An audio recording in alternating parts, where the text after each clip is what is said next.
ఉన్నది. కాబట్టి చాలా మంది గొప్ప గొప్ప మాటలు చెప్తారు, కులం లేదు కులరహిత సమాజం నిర్మిస్తామని చెప్తారు. కానీ అది వాస్తవమా? భారతదేశంలో కులం ఉన్నది, అది వాస్తవం. ప్రతి ఒక్కరం కులాల ఆధారంగానే బతుకుతా ఉన్నాం, అది కూడా వాస్తవం, కాదనలేనటువంటి వాస్తవం. అయితే భారతదేశ రాజ్యాంగం రాసినటువంటి పెద్ద మనుషులందరూ కూడా కులం వాస్తవం కాబట్టే కులం ఆధారంగా కొన్ని రక్షణలు కల్పించినారు. చాలా సంతోషకరం. ఎస్సీలలో ఉన్న కులాలకు, ఎస్టీలలో ఉన్న కులాలకు భారతదేశ రాజ్యాంగంలో కొన్ని రక్షణలు కల్పించినారు. నిజంగా ఆ బాబాసాహెబ్ అంబేద్కర్కు భారతదేశ ప్రజలందరూ కూడా చేతులెత్తి మొక్కాలి. లేకపోతే ఎస్సీ ఎస్టీలకు ఇంతవరకు కూడా ఎటువంటి ఫలాలు కూడా దక్కకపోతుండే. కానీ బాధాకరమైన విషయం ఏంటంటే అదే సందర్భంలో బీసీలలో ఉన్నటువంటి కులాలన్నిటికీ కూడా రాజ్యాంగంలో చేర్చి రక్షణ కల్పించుంటే బాగుండేది. కానీ అది జరగలేదు. మరి అది జరిగి ఉంటే ఇవాళ నేను బలంగా చెప్తా ఉన్నా, మన బీసీల సంఖ్యాబలంతో నేను చెప్తా ఉన్నా, ఆనాడే రాజ్యాంగంలో బీసీలకు రక్షణ దొరికి ఉంటే ఇవాళ భారతదేశం అభివృద్ధిలో అమెరికాను దాటేసి ఉండేది అనేటటువంటి విషయాన్ని మనం ఈ సందర్భంగా చెప్పుకోవాల్సినటువంటి అవసరం ఉంది. కానీ జరగలేదు.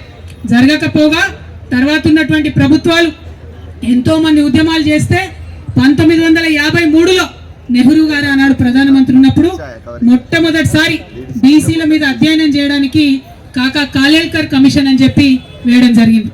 పాపం ఆయన పెద్ద మనిషి, మంచిగా చదివిండు, పరిస్థితులు అధ్యయనం చేసిండు, భారతదేశం అంతా తిరిగిండు, 2 ఏళ్లలో రిపోర్ట్ ఇచ్చిండు. అయితే నెహ్రూ గారు ఏం చేసిండంటే ఆనాడు, నువ్వు రిపోర్ట్ ఇచ్చినావు కరెక్టే, 2399 కులాలు ఉన్నాయి బీసీలల్లో అని చెప్తున్నావు కరెక్టే, అందులో 837 కులాలు ఎంబీసీ కులాలు మోస్ట్ బ్యాక్వర్డ్ ఉన్నాయని చెప్తున్నావు కరెక్టే. కానీ దీనికి ప్రాతిపదిక ఏంటిది అని ఒక ప్రైమ్ మినిస్టర్ స్థాయిలో ఆ రోజు ఆయన చెప్పి, ప్రైమ్ మినిస్టర్ నెహ్రూ గారు ఆ యొక్క రిపోర్ట్ ని ఆనాడు రిజెక్ట్ చేసిండ్రు. ఇది చరిత్ర కాదనలేనటువంటి వాస్తవం అని ఈ సందర్భంగా మనందరం కూడా గుర్తు చేసుకోవాలి. మరి ఇక్కడ ఒక ప్రశ్న నేను కాంగ్రెస్ వాళ్ళని అడుగుతా ఉన్నా. నెహ్రూ గారే కమిషన్ వేసిరి, 2 ఏళ్ళు ఆ కమిషన్ నెహ్రూ కేర్ కిందనే పనిచేసే, మరి ఏ ప్రాతిపదికన పనిచేసిందో ప్రధానమంత్రి గారికి తెలియలేదంటే, ఆ 2 ఏళ్ళు రివ్యూ చేయలేదంటే మరి ఇది కాంగ్రెస్ పార్టీ బీసీలకు చేసిన ద్రోహం కాదా అని చెప్పి నేను ఇవాళ ప్రశ్నిస్తున్నా. ఇవాళ ఇక్కడ మనం ఆలోచన చేసుకోవాలి. 1955లో ఆ రిపోర్ట్ రిజెక్ట్ చేస్తే మళ్ళా 24 ఏళ్ళు ఎవ్వరు కూడా బీసీల గురించి మాట్లాడలే. ఎక్కడా కూడా బీసీలకు ప్రభుత్వం కేంద్ర స్థాయిలో ఏమీ కూడా చేయలే. అప్పుడేం జరిగింది? కాంగ్రెస్ ఏతర ప్రభుత్వం వచ్చింది. జనతా పార్టీ మొరార్జీ దేశాయ్ గారు ప్రైమ్ మినిస్టర్ అయిన తర్వాత 1979లో బీపీ మండల్ కమిషన్ వేసిరు. కాంగ్రెస్ వాళ్ళు వేయలే మండల్ కమిషన్.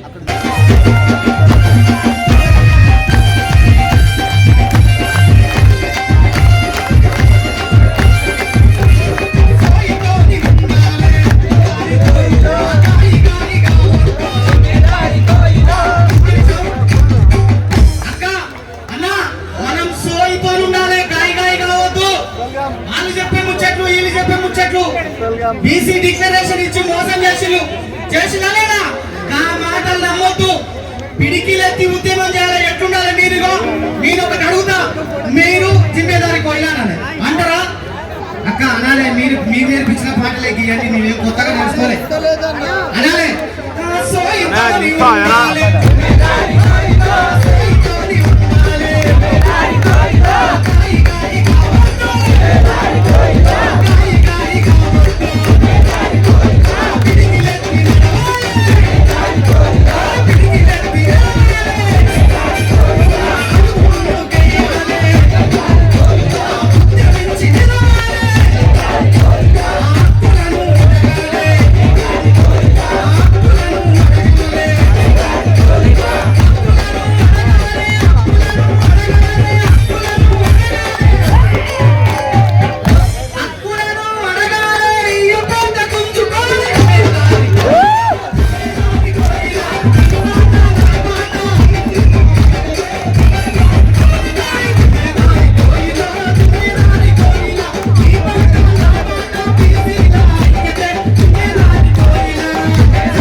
వాస్తవమా?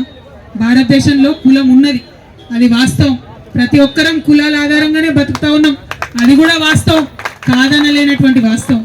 అయితే భారతదేశ రాజ్యాంగం రాసినటువంటి పెద్ద మనుషులందరూ కూడా కులం వాస్తవం కాబట్టే కులం ఆధారంగా కొన్ని రక్షణలు కల్పించినారు. చాలా సంతోషకరం. ఎస్సీలలో ఉన్న కులాలకు, ఎస్టీలలో ఉన్న కులాలకు భారతదేశ రాజ్యాంగంలో కొన్ని రక్షణలు కల్పించినారు.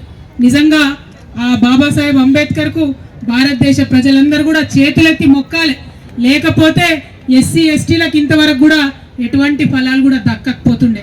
కానీ బాధాకరమైన విషయం ఏంటంటే అదే సందర్భంలో బీసీలలో ఉన్నటువంటి కులాలన్నిటికీ కూడా రాజ్యాంగంలో చేర్చి రక్షణ కల్పించుంటే బాగుండేది.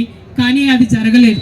మరి అది జరిగి ఉంటే ఇవాళ నేను బలంగా చెప్తా ఉన్నా, మన బీసీల సంఖ్యాబలంతో నేను చెప్తా ఉన్నా, ఆనాడే రాజ్యాంగంలో బీసీలకు రక్షణ దొరికి ఉంటే ఇవాళ భారతదేశం అభివృద్ధిలో అమెరికాను దాటేసి ఉండేది అనేటటువంటి విషయాన్ని మనం ఈ సందర్భంగా చెప్పుకోవాల్సినటువంటి అవసరం ఉంది. కానీ జరగలేదు. జరగకపోగా తర్వాత ఉన్నటువంటి ప్రభుత్వాలు ఎంతో మంది ఉద్యమాలు చేస్తే 1953లో నెహ్రూ గారు ఆనాడు ప్రధానమంత్రి ఉన్నప్పుడు మొట్టమొదటిసారి బీసీల మీద అధ్యయనం చేయడానికి కాకా కాలేల్కర్ కమిషన్ అని చెప్పి వేయడం జరిగింది. పాపం ఆయన పెద్ద మనిషి, మంచిగా చదివిండు, పరిస్థితులు అధ్యయనం చేసిండు, భారతదేశం అంతా తిరిగిండు, 2 ఏళ్లలో రిపోర్ట్ ఇచ్చిండు.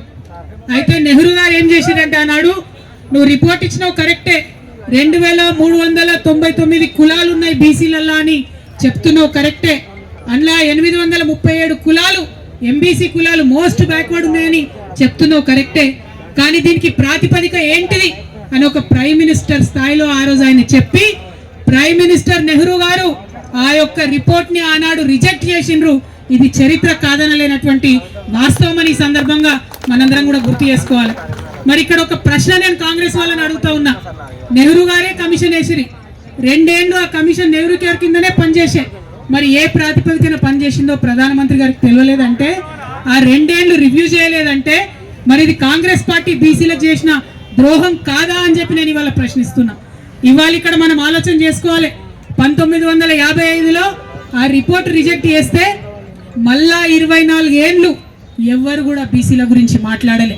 ఎక్కడా కూడా బీసీలకు ప్రభుత్వం కేంద్ర స్థాయిలో ఏమీ కూడా చేయలే. అప్పుడేం జరిగింది, కాంగ్రెస్ ఏతర ప్రభుత్వం వచ్చింది.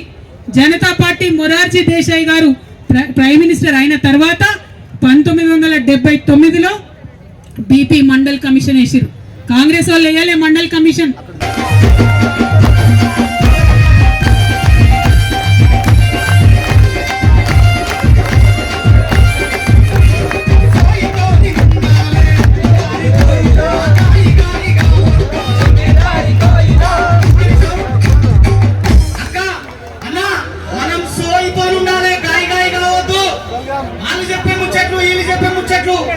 బీసీ డిక్లరేషన్ ఇచ్చి మోసం చేసినా లేదా?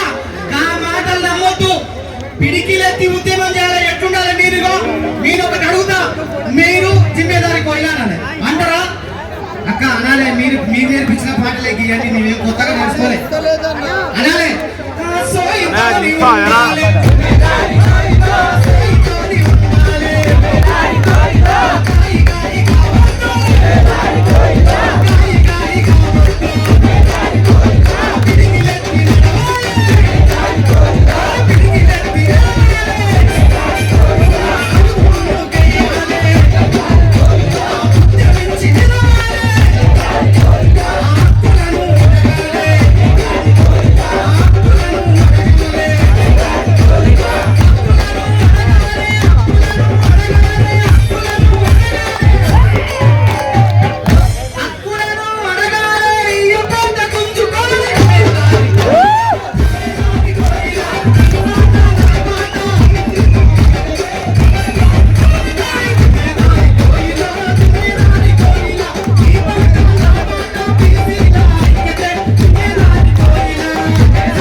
కవితకు ఒక అధీనమే